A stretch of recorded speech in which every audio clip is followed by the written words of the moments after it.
দীর্ঘ বিরতি কাটিয়ে ২০২৩ সালে একে একে ৩ সিনেমা দিয়ে রাজকীয় প্রত্যাবর্তন ঘটিয়েছিলেন শাহরুখ খান। পাঠান, জওয়ান ও ডাঙ্কি দিয়ে সে বছর বক্স অফিসে গড়েছেন নতুন রেকর্ড। এরপর আবারও বিরতি। গেল বছর মুক্তি পায়নি শাহরুখের কোনো সিনেমা। চলতি বছরেও এখন পর্যন্ত মুক্তির তালিকায় নেই কোনো সিনেমা।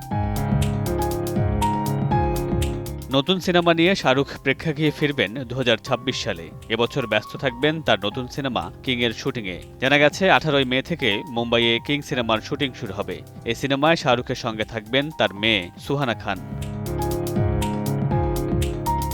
কিং সিনেমায় কে হবেন শাহরুখের নায়িকা, এ নিয়ে জল্পনা ছিল অনেক। অবশেষে জানা গেল পাঠানের পর কিং সিনেমায় আবারও শাহরুখের সঙ্গী হবেন দীপিকা পাড়ুকোন। মা হওয়ার পর এই সিনেমা দিয়েই আবারও পর্দায় ফিরবেন দীপিকা।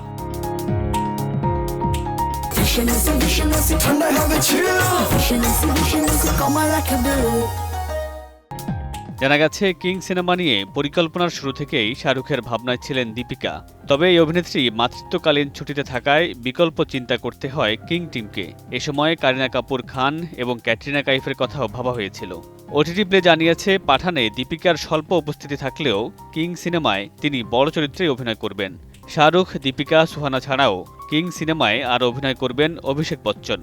আরও একটি গুরুত্বপূর্ণ চরিত্রে অমিতাভ বচ্চনের অভিনয়ের কথা রয়েছে, যদিও বিষয়টি এখনও নিশ্চিত নয়। মামুনুর রশীদ পনেল, সময় সংবাদ।